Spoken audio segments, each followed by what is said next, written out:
director's time. Yeah. That was Greg's find, and it was. And then on the comedy side, there's like one that was ours was the grandfather and the tube getting pulled out of his nose. I was very pleased with how that came out. He did a very nice job with that scene. That was basically exactly how we had it pictured. So I mean, and the opening date scene I like a lot, but I'm biased. Yeah. That comes from my own personal life. My single life, I was Messer. Does it really? Yeah, it does. I was Messer in that scene. I wasn't as brave as he was to just call it like he saw it. You know, clearly this is not going to be a good thing, so why don't we just not go? I went to dinner, but I was like, file that away.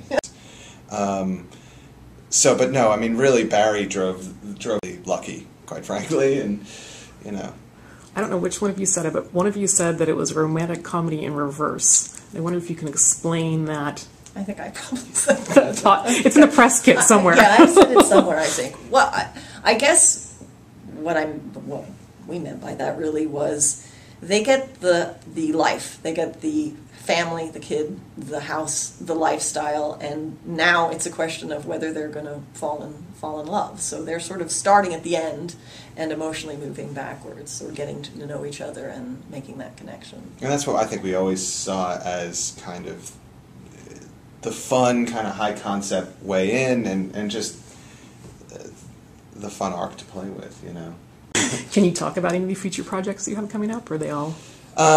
Well, we're working on a spec script right now that we will not divulge the concept of, but similar in tone to Life as We Know It, although no one dies, which our agents are very excited about.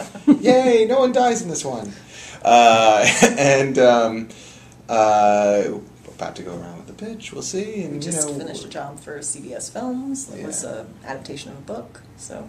That was really fun, and busy. Yeah, I mean, trying to get into TV, we'd love to do something in television, so, talking to a bunch of different producers about... Maybe work with Greg in television.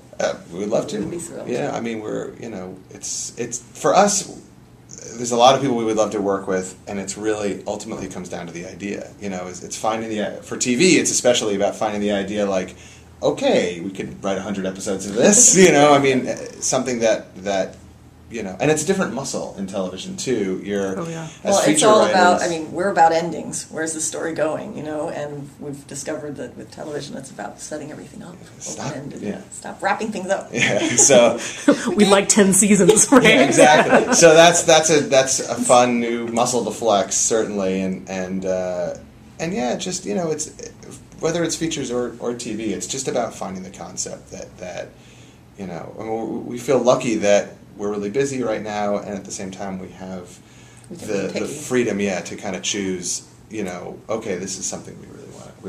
We're in love with this. It's in our wheelhouse, and we're going to just, knock it out of the park kind of thing, hopefully. Oh, that's a blessing, I would say. Yeah, certainly we feel very in this lucky. industry. No, absolutely. In this industry at this time, too. Yeah. Yeah. It's shrinking. What would you like your audience, or the audience, not your audience, I guess your audience, to take away from the film? It is your audience. I think that families come in all shapes and sizes and are made in very different ways. And, love is love. I mean, we think it's a sort of positive, hopeful movie, and that's what we'd like people to take away from it. It's just, and I think it's the life goes on element of it, being able to, learning to do the right thing and what that means, and, change is painful and difficult, but can also be positive. I don't know. Personal experiences coming and playing into this particular film. How many personal experiences of either of yours played into this film and in other scripts? Do you take a lot of it from life? Where does it come from? Well, certainly if there was no villain in this script, but if there is, there's certain high school nemeses, I should say, that whose names get filtered in. They should show up from time to time. I think we do try to,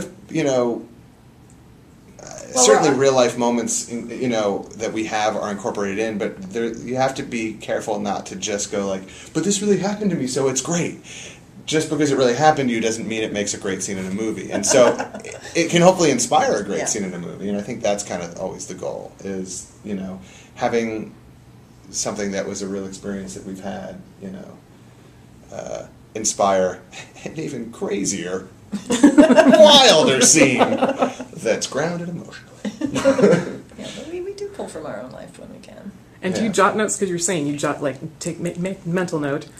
Yeah, of that. Sometimes that makes a painful situation less painful, like the very bad date that I went on. Yeah. Ends on a good note because I think I can use this somewhere. So yeah.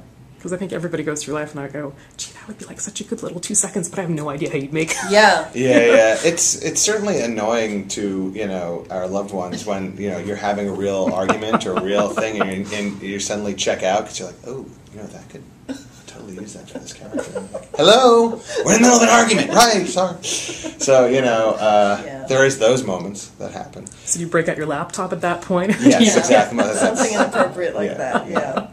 Thank God for the iPhone. Just hold that thought. It's different from an and there's obvious differences, so pardon this question.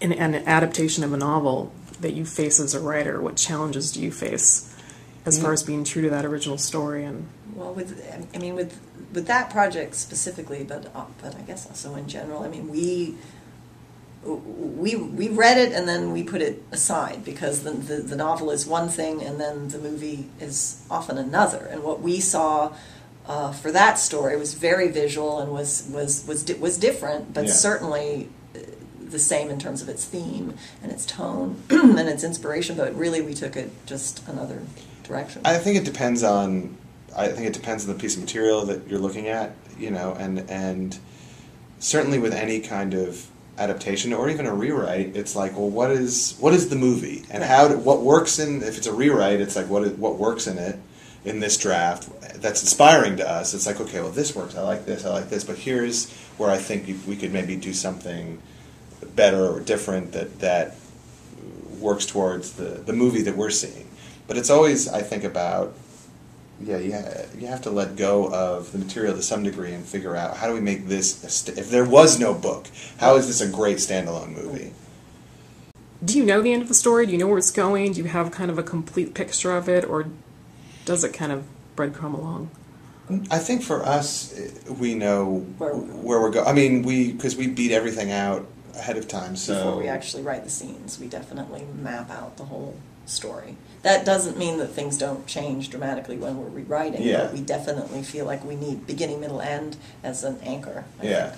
But I'm always fascinated by other writers and how they, some writers people who just sit down and go and don't know where they're going, that would terrify me. I know, God bless them. I don't know how they do it, but I think that's incredible. I think the Coen brothers do that, but they're geniuses. So, it's kind of their style of film, though. As you're watching, you have no idea where it's going. I know, I mean, and then there's other writers who I know I've read about. I read John Irving just writes the last chapter first and then goes from there, which I think is also really interesting. So everybody has their own method. Do you find that you always stay on the same page with each other, or is there...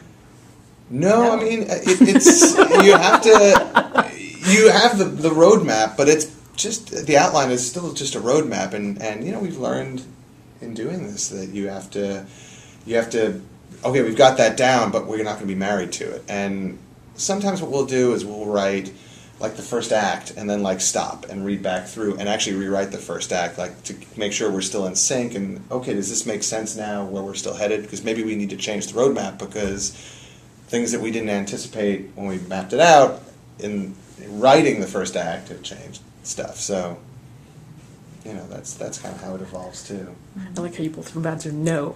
Yeah, we've had some arguments. Are there things that... They're all healthy, though. either one of you really wanted in this film that the other one didn't want in this film and that ended up staying or going? I so wanted nudity, but I tried. I fought, but I lost that battle. I'm sorry. No, I don't know. I mean... No, we were pretty...